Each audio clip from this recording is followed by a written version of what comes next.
Alô, comunidade! Começa agora o ICL Urgente, nesse dia 26 de novembro de 2025, quarta-feira, sempre às 5 horas da tarde, trazemos as principais notícias do Brasil e do mundo, a análise, a informação aqui no ICL Urgente. A Laura Couto está mais uma vez com a gente. Laura, na nossa redação, tudo bem?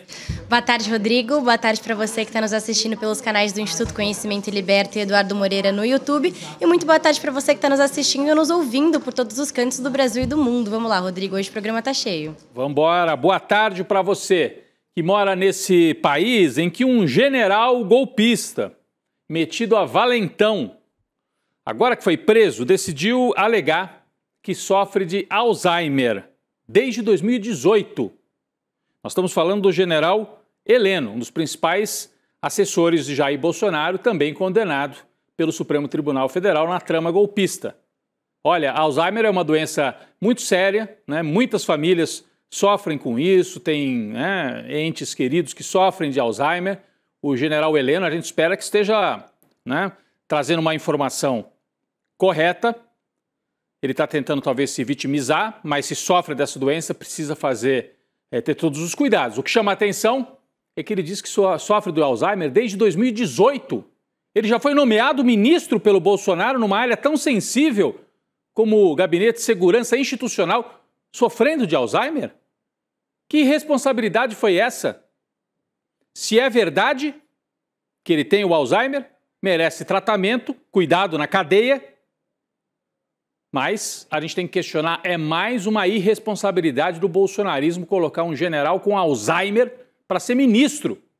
Se for mentira, aí faz parte do teatro do absurdo do bolsonarismo. Daqui a pouco a gente volta a trazer mais detalhes sobre isso, sobre esta fala, essa alegação do general Heleno no momento em que fez o exame de corpo de delito. Bom, um dia depois de oficializadas as prisões para cumprimento de pena de Jair Bolsonaro e dos chefes militares golpistas, o grupo de novos presidiários passou por audiências de custódia. Faz parte de uma espécie de ritual, assim, né? É o momento em que o preso diz se foi bem tratado na hora da detenção, na hora em que foi conduzido para a cadeia.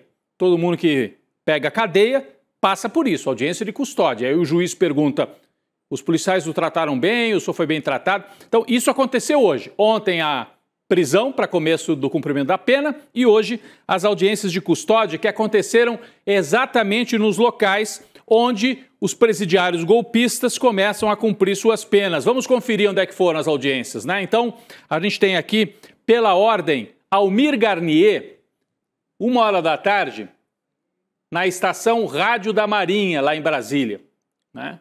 Anderson Torres, às 13h30, no presídio da Papuda, ali na Papudinha, onde ele começa a cumprir pena também, né? Às 14 horas, o general Augusto Heleno passou por audiência de custódia no Comando Militar do Planalto, em Brasília. Está pela ordem de horário que eu estou dando aqui. 14h30, Jair Bolsonaro passou pela audiência na Superintendência da Polícia Federal em Brasília. Depois, às 15 horas, foi a vez do Paulo Sérgio Nogueira, general também, que está preso no Comando Militar do Planalto e fez essa audiência, essa formalização ali da prisão. E às 15h30, o Braga Neto, que é o único que está cumprindo pena no Rio de Janeiro, na Vila Militar, lá no Rio de Janeiro, onde ele já estava em prisão preventiva e passa a cumprir a pena. Ele era o vice do Bolsonaro, principal articulador do golpismo entre a eleição e o 8 de janeiro, o general Braga Neto cumpre lá no Rio de Janeiro. Bom, mesmo com a determinação para a execução da pena que veio ontem por parte de Alexandre de Moraes, a defesa de Bolsonaro afirmou hoje que vai recorrer da decisão. Isso depois de não ter apresentado os últimos embargos de declaração que eram possíveis de ser apresentados na segunda-feira. Acabou o prazo para isso. A defesa de Bolsonaro não apresentou novos embargos de declaração, mas está dizendo que fará outros recursos, mesmo com a prisão já começando. A Laura explica melhor para a gente. Laura. Rodrigo, os advogados do Bolsonaro informaram que devem protocolar na primeira turma do STF até sexta-feira os chamados embargos infringentes, que são aqueles que questionam a dosimetria da pena. Em nota, a defesa disse o seguinte, abre aspas, seja como for, a defesa ajuizará no curso do prazo estabelecido pelo regimento o recurso que entende cabível. Rodrigo, acho que eles estão com um leve delay aí, né? Mas além disso, os advogados do Bolsonaro estão avaliando entrar com uma ação de revisão criminal no STF, que em tese seria distribuída para a relatoria de um dos ministros da segunda turma do tribunal, e não mais da primeira turma. E esse colegiado da segunda turma tem ministros mais simpatizantes aí com o Bolsonaro entre os integrantes, como o próprio Luiz Fux, né, que pediu para sair da primeira turma e foi para a segunda, e os indicados pelo capitão, o ministro Cássio Nunes Marques e o ministro André Mendonça. Mas a chance dessa ação vingar é mínima ou quase nula, Rodrigo. Recursos que a defesa está ainda planejando fazer, né? Os embargos infringentes, mas o Supremo já entende que isso não é cabível. Vai vir assim uma resposta, não cabe, porque por 4-1 não cabe embargos infringentes. Aí eles vão tentar a revisão criminal, que também é um recurso muito raro de ser aceito pelo Supremo Tribunal Federal. Pessoal, o mais surpreendente vem agora, né? Além dos embargos infringentes e do pedido de revisão, a defesa do ex-presidente Jair Bolsonaro avalia entrar com um recurso na Corte Interamericana de Direitos Humanos, numa tentativa de questionar o processo aqui no Brasil. Direitos humanos. O bolsonarismo sempre se apresentou como inimigo dos direitos humanos, né? Vamos relembrar, inclusive, que disse no passado Jair Bolsonaro sobre a palavra direitos humanos. Vamos assistir, é curtinho, vamos lá. Pode assinar esse lixo que eu estou vendo na minha frente aqui, que já está com luvas vendo isso aqui, até porque, olha quem faz pressão para aprovar. Conecta os direitos humanos. Eu tenho nojo da palavra direitos humanos nesse país. Nojo. Eu tenho nojo da palavra direitos humanos nesse país. Eu tenho nojo disso. O Jair Bolsonaro, que agora colocou os advogados dele para entrar na Corte Interamericana de Direitos Humanos. Então o Bolsonaro está descobrindo que presidiário precisa ser bem tratado, precisa ter comida decente, tem que ter atendimento médico e que direitos humanos é algo que serve para todos os cidadãos, para todo mundo. Ah, mas bandido não tem direito. Quem é que sabe se você é bandido? Você pode ser tratado como bandido, pode ser condenado, virar criminoso e tem que ter os direitos assegurados pela lei, né? Para não ser tratado na base do tapa na cara e da tortura, como o Jair Bolsonaro defendia que fizesse com os adversários dele. Mas ele quer tratamento com direitos.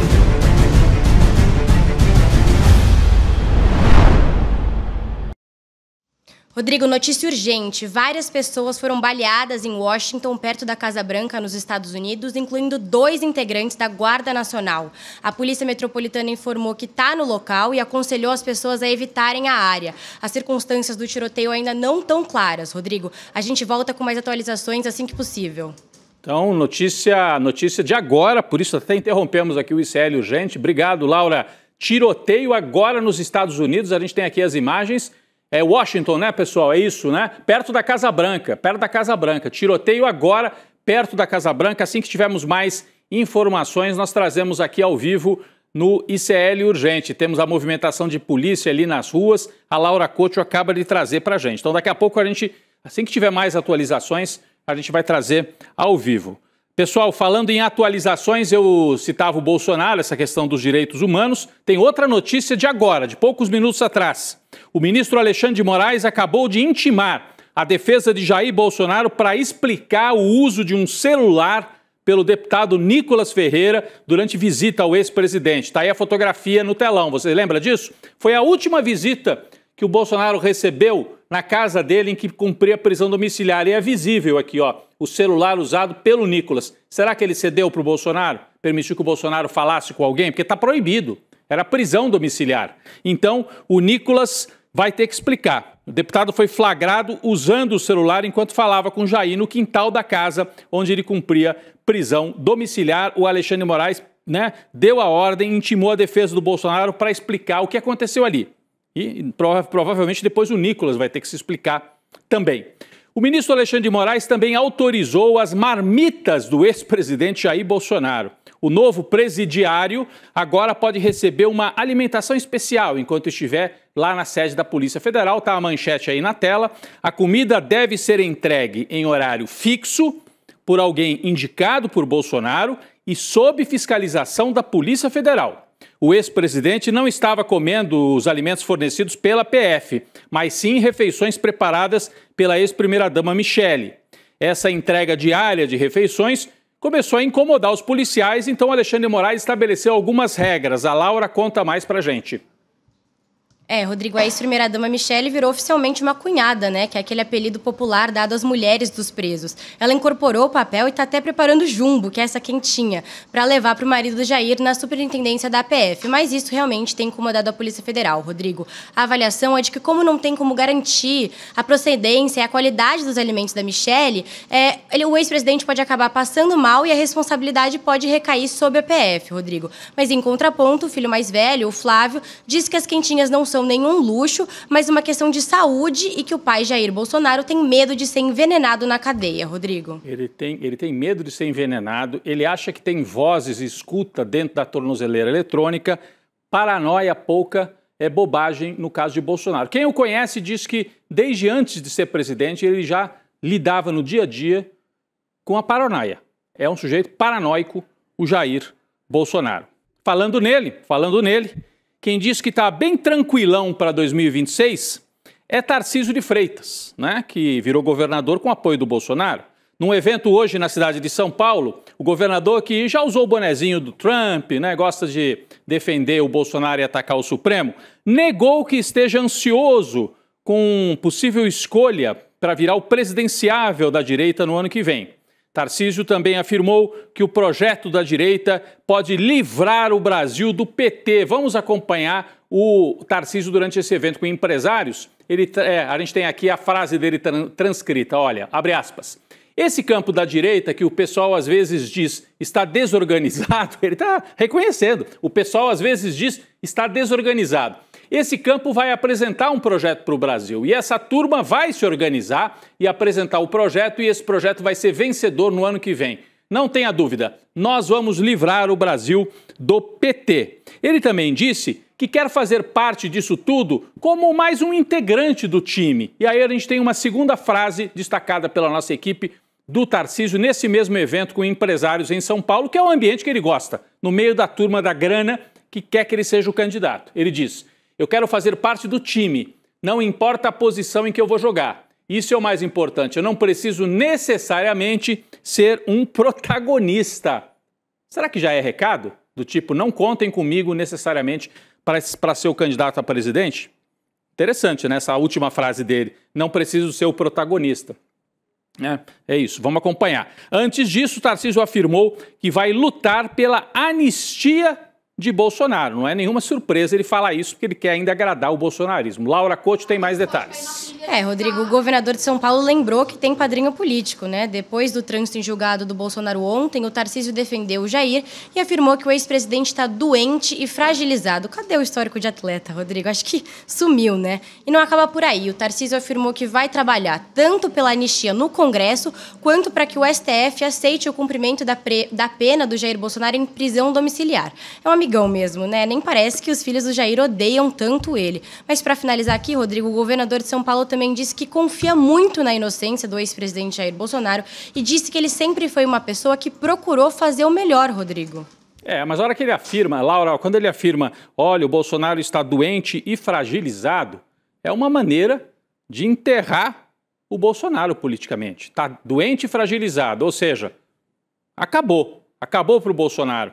E o Tarcísio, ao ajudar a fomentar esta imagem, está dizendo, olha, é melhor vocês esquecerem essa história de Jair e virem comigo como alternativa para 2026. Então ele fica nessa oscilação, ele diz, eu não preciso ser o protagonista, mas ele também diz, o Jair está doente e fragilizado, não tem condição de liderar mais esse campo. Os filhos é que vão lutar agora com o Tarcísio para ver quem empunha a bandeira da extrema-direita. O Flávio Bolsonaro, o Eduardo ou o próprio Tarcísio? Vamos aguardar, como o Tarcísio disse aí nesse evento com os empresários, o campo deles está, sim, muito desorganizado, com muita disputa interna. O último suspiro da trama golpista, né? Sem mais recursos legais, possíveis ou com poucos recursos jurídicos, os golpistas agora estão apelando para as questões de saúde. Depois do Bolsonaro com soluço, depois do surto psiquiátrico, em que o Bolsonaro tentou arrancar a tornozeleira, agora é o general Augusto Heleno. Eu comecei o programa falando dele. O general que está preso no Comando Militar do Planalto em Brasília afirmou sofrer de Alzheimer, atenção, desde 2018. Um belo momento para contar isso, né? Por que não contou antes, não é, Laura? Conta pra gente aí. Rodrigo, realmente eu acho que ele podia ter contado antes, né? Durante o período em que ele foi ministro do GSI, o Gabinete de Segurança Institucional do Bolsonaro, entre 2019, ou seja, depois disso, e 2022. O Heleno afirmou do Alzheimer e contou do Alzheimer durante um exame de corpo de delito que foi feito ontem, quando ele foi preso. E antes de ser recolhido ao cárcere militar, o Heleno falou que tem Alzheimer desde 2018, como a gente comentou, mas afirmou que além dessa perda de memória recente, ele também sofre de prisão de ventre e hipertensão. Mas a única queixa atual do Heleno é dores nas costas, Rodrigo. Peraí, então ele tem um quadro bastante complexo, né? Alzheimer desde 2018, e com isso perda de memória recente, prisão de ventre e hipertensão. Prisão de ventre e hipertensão, ok, podia ser ministro do GSI. Agora, um senhor idoso com princípio de Alzheimer, com perda de memória, sabendo que tem o Alzheimer, ele vira ministro e comanda uma pasta como GSI, Gabinete de Segurança Institucional? Eles estão de brincadeira. Contou isso só agora? O Bolsonaro sabia, Heleno, que você tinha problemas de memória e mesmo assim te nomeou para um cargo dessa magnitude, dessa importância? Impressionante, né? Como eles querem parecer machões, mas agora que estão aí às portas da cadeia, começam a trazer as fragilidades que qualquer ser humano pode ter. O Alzheimer é uma doença séria, precisa ser acompanhada, tratada, a gente não tem que brincar com isso. Se ele está falando, então vamos acompanhar, tem que ter tratamento. O absurdo é ele ter sido ministro sabendo que tinha Alzheimer. Aí realmente é mais um dos pontos aí fora da curva absurdos do governo Bolsonaro. O Heleno, o general Heleno, está preso no Comando Militar do Planalto, em Brasília, junto com o outro general, Paulo Sérgio Nogueira. É o único comando militar chefiado por um general de 3 estrelas, patente inferior à dos dois condenados. Então, Heleno e Paulo Sérgio, que são os dois que estão nas fotos aqui, os dois são generais 4 estrelas e vão ficar presos num quartel que é chefiado por um general 3 estrelas, né? O que não é muito comum, né? Na hierarquia do Exército, é difícil você colocar alguém com hierarquia maior para receber ordem de alguém que está abaixo, né? Então, eles vão ter que, nesse caso, cumprir pena ali sob as ordens de um general 3 estrelas. Foi a saída, porque a outra alternativa seria a prisão no quartel-general do Exército. Mas isso poderia causar ali uma contaminação do ambiente, foi o entendimento do Exército, com 2 presidiários golpistas dentro do QG. Olha, se os militares condenados perderem os seus postos e suas patentes, porque o Alexandre de Moraes mandou para o Superior Tribunal Militar a condenação transitada em julgado, dizendo, tirem as patentes. Se eles perderem mesmo as patentes, ainda assim, as famílias vão continuar recebendo pensões. Somadas, as pensões chegam a R$2 milhões por ano. Laura, explica pra gente que história é essa. Perde o cargo, se perder, mas fica com a pensão, é isso? Rodrigo, é muita mamata, né? Caso esses militares condenados pela trama golpista cheguem a perder as patentes deles, o direito à pensão passa para as esposas e as filhas menores de idade ou solteiras.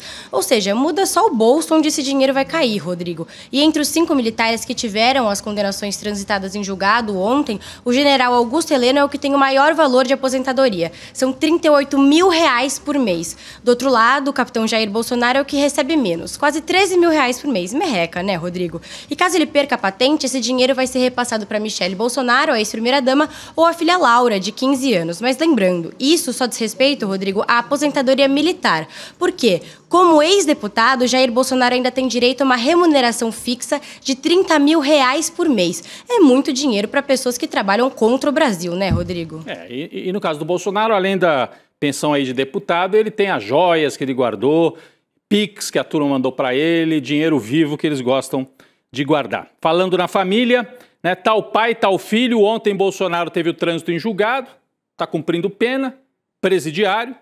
E hoje, o filho 03 Eduardo virou réu oficialmente na primeira turma do Supremo Tribunal Federal. Os ministros concluíram o julgamento, aceitando a denúncia da Procuradoria. A PGR acusa Eduardo de articular sanções ao Brasil e às autoridades brasileiras lá nos Estados Unidos. O caso estava sendo analisado no plenário virtual, portanto não é o julgamento final, é aquela hora em que o Supremo aceita, acolhe a denúncia. O próximo passo é o início da fase de instrução, na qual serão ouvidas testemunhas, produzidas provas e feito também o interrogatório do deputado, se é que ele vai ser interrogado, já que ele continua fugido, está lá nos Estados Unidos. Laura Couto tem mais atualizações sobre o caso lá em Washington, é isso, Laura? Isso, Rodrigo, mais uma atualização sobre esse caso das pessoas baleadas em Washington, perto da Casa Branca, nos Estados Unidos. Cerca de 20 minutos depois desse primeiro alerta, a Polícia Metropolitana informou que uma pessoa foi presa e que a área agora está segura. Retomando aqui um pouco o que aconteceu, para quem não assistiu, Rodrigo, a secretária de Segurança Interna dos Estados Unidos disse que 2 integrantes da Guarda Nacional foram baleados e vários civis ficaram feridos. Os agentes foram enviados ao local e repórteres que estavam ali na frente da Casa Branca precisaram entrar no prédio depois dos disparos. Rodrigo. A gente ainda não sabe a motivação, se alguém assumiu a autoria desses disparos e se tem uma conotação política. Enfim, isso tudo ainda está sendo analisado. Acabou de acontecer, nós estamos com imagens de minutos atrás de Guarda Nacional, tropas lá nos Estados Unidos, na capital, pertinho da Casa Branca. Olha o clima nos Estados Unidos. Pessoal, saímos do caos em Washington e vamos a Brasília. Grande dia para o presidente Lula, que sancionou hoje o projeto de isenção do imposto de renda para quem ganha até R$5.000. A medida também cria descontos no imposto para rendas mensais até R$7.350. O presidente assinou o projeto numa cerimônia no Palácio. Na ocasião, Lula também acenou para a questão da redução da jornada de trabalho. Lula fez um discurso muito firme, é uma das principais vitórias, era bandeira de campanha. Vamos acompanhar um trecho do discurso de Lula durante essa importante cerimônia hoje lá em Brasília. Vamos lá. Eu estava ouvindo aqui o Lira falar para o Moisés da participação no lucro. É uma coisa que a gente vai ter que avançar. Nós temos que saber quando, mas nós vamos ter que avançar. São coisas que a sociedade moderna do século XXI exige. A gente não pode continuar com a mesma jornada de trabalho de 1943. Não é possível. Não é possível. Então, se a isenção de imposto de renda foi bandeira na campanha de 22 e agora está sendo efetivada, a partir de 2026 as pessoas não pagam mais quem ganha até 5 mil, o Lula lança a ideia de que 2026 na campanha é redução da jornada de trabalho e fim da escala 6x1. São bandeiras importantíssimas para dialogar com os trabalhadores no Brasil. Nessa mesma cerimônia, Lula disse que o Brasil deu uma aula de democracia ontem e comemorou a prisão dos condenados pela trama golpista. Vamos ver esse trecho também. Esse país ontem deu uma lição de democracia ao mundo. Ao mundo. Sem nenhum alarde, a justiça brasileira mostrou a sua força, não se amedrontou com as ameaças de fora, e fez um julgamento primoroso, onde não tem uma acusação de oposição. É tudo acusação de dentro da quadrilha que tentou dar um golpe nesse país em 2008. E pela primeira vez na história do país, pela primeira vez em 500 anos na história desse país, você tem alguém preso por tentativa de golpe. Você tem um ex-presidente da República e você tem 4 generais de 4 estrelas presos. Numa demonstração de que democracia vale para todos. Democracia não é privilégio de ninguém. É um direito de 215 milhões de brasileiros. Portanto, eu estou feliz, não pela prisão de ninguém. Estou feliz porque esse país demonstrou que está maduro para exercer a democracia na sua mais alta plenitude. Bom, nós vamos agora então para Brasília com a Heloísa Vilela, que vai participar aqui com a gente no ICL Urgente. Elô, bem-vinda. Você esteve na cerimônia, acompanhou, né, essa importante cerimônia que marca aí essa vitória do governo Lula, tantas dificuldades nesse ano, mas essa foi uma importante vitória. O que você pode trazer para a gente do clima, o Lula na ofensiva, por outro lado a ausência, né, de Hugo Motta e de Alcolumbre, que foram convidados, mas não apareceram para esse momento tão importante. Elô, é com você. Pois é, quem não apareceu é que perdeu, né, Rodrigo? Porque era o momento do presidente da Câmara e do presidente do Senado também dividirem os louros dessa vitória com o presidente Lula. Então ficou para ele, e exclusivamente para ele, essa grandíssima vitória e a oportunidade de já lançar mais uma bandeira importantíssima para os trabalhadores do Brasil, que é o fim da escala 6x1. Foram momentos de muito aplauso, tinha muita gente dos metalúrgicos do ABC presentes, então eles aplaudiram muito o presidente quando ele falou disso. E o presidente Lula, Rodrigo, fez um discurso assim afiadíssimo, todo voltado para a defesa dos mais pobres e da classe trabalhadora. Ele falou como essa vitória é importante e como é impossível ficar com esse mesmo tipo de jornada de trabalho de 1943, que as mudanças que aconteceram no mundo com a tecnologia estão criando umas vantagens incríveis, mas dificuldades enormes, porque vão tirar muita gente do trabalho, vão criar mais gente para ser invisível. E são pessoas, disse ele, que são invisíveis porque assim que a elite quer que elas sejam há mais de 500 anos. Então, assim, teve momentos assim, de extrema felicidade do discurso do presidente nesses dois pontos, na defesa da democracia, na exaltação do trabalho que foi feito, tranquilo, silencioso, das forças democráticas, das instituições democráticas para julgar e prender os golpistas, e o trabalho que é preciso ser feito e levado adiante. Aliás, hoje saíram números do IPEA muito bons a respeito da situação da economia, da melhoria da distribuição de renda, mas o presidente sabe que ainda falta muito e já lançou as bases para essa briga que vem aí, que é o fim da jornada 6x1. Mas um discurso todo muito ele focado na histórica desigualdade da sociedade brasileira que precisa ser enfrentada. Foi um discurso, eu diria,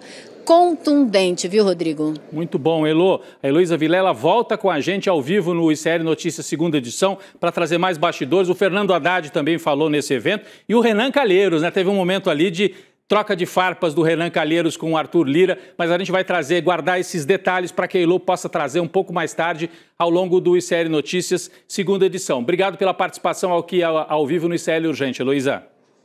De nada, Rodrigo. Até mais. Bom, pessoal, eu quero trazer aqui uma notícia boa para a gente encerrar o programa. Vou até virar aqui para outra câmera, para a gente encerrar aqui o ICL Urgente. A Anvisa aprovou hoje a primeira vacina de dose única contra a dengue no mundo. Atenção, gente, é uma vitória importantíssima da ciência brasileira. Ela foi batizada de Butantan DV. O imunizante foi desenvolvido pelo Instituto Butantan em São Paulo, já cumpriu todos os requisitos de segurança, eficácia e qualidade. Agora avança para a etapa administrativa final para oficializar o registro nos próximos dias. Ainda bem que temos aqui capacidade, ciência, tecnologia. Na pandemia foi fundamental o Butantan e agora volta a ser fundamental desenvolvendo esta vacina que o Brasil precisa, porque a dengue é uma doença que afeta milhões de brasileiros todos os anos. Mesmo antes da aprovação regulatória, o Butantan já havia iniciado a fabricação da vacina. O Instituto tem mais de 1 milhão de doses já prontas para serem disponibilizadas. Ótima notícia para a gente nesta quarta-feira. Obrigado, Laura, pelas atualizações. A gente segue de olho no que está acontecendo lá nos Estados Unidos. Preocupante, tiroteio. Daqui a pouco o N2 traz mais notícias. Obrigada, Rodrigo. Até amanhã. Até amanhã, Laura, no ICL Urgente. Eu quero deixar aqui o aviso para vocês. Esta semana, aliás, amanhã, né, quinta-feira, acontece o lançamento, né, da pós-graduação Teoria Crítica da Sociedade, uma super transmissão, né, em que a gente vai apresentar esse novo curso de pós-graduação aqui do ICL, que terá professores como Vladimir Safatli, Elia Jabur, Márcia Tiburi, além de convidados internacionais de primeiríssima linha. Então é amanhã, às 8 horas da noite, ao vivo, essa live em que vai ser apresentado esse curso. Eu cheguei a falar que era uma aula inaugural outro dia, não é aula inaugural, é uma live de apresentação, para você entender como é que funciona o curso. Tenho certeza que você vai gostar e que você vai se inscrever. Como é que você participa desta live, dessa transmissão de amanhã? Você digita iclurgente.com.br, iclurgente.com.br, a equipe do ICL depois te avisa. Olha, é hoje, hein? Apresentação do curso. E aí você entra, entende melhor e faz a sua inscrição definitiva. Digite aí iclurgente.com.br e participe amanhã do lançamento da pós-graduação do ICL Teoria Crítica da Sociedade. Vem aí o N2 com mais notícia, mais atualização e mais análise. Chico Sá, a Gabi Varela, toda a nossa equipe, daqui a pouco eu estou por lá também. Valeu, gente, obrigado. É amanhã, turma, o lançamento da nossa nova pós-graduação em Teoria Crítica da Sociedade. Amanhã eu vou explicar todos os detalhes, falar todo o quadro ali de professores, contar algumas novidades interessantíssimas desse curso e amanhã a gente vai estar junto às 8 horas da noite. Vai ser muito especial e eu te espero lá. Olá, olá, olê, olê, olê, olá. Eu sou o Lindener Pareto, historiador, e tenho um convite especial para vocês para acompanharem o Provocação Histórica aqui nos canais do Instituto Conhecimento Liberta. Toda quarta-feira, às 7 da noite, logo após o ICL Notícias segunda edição, convidados e convidadas que ajudam a gente a pensar o passado, a criticar o presente e a projetar alternativas de futuro para um Brasil diferente, para um mundo diferente. E se no cotidiano dificílimo do trabalho você perdeu o episódio inédito, não se preocupe, você pode assistir também toda quinta-feira a reprise, logo após o Rolê ICL, ao 12h30. Venha para o Provocação Histórica.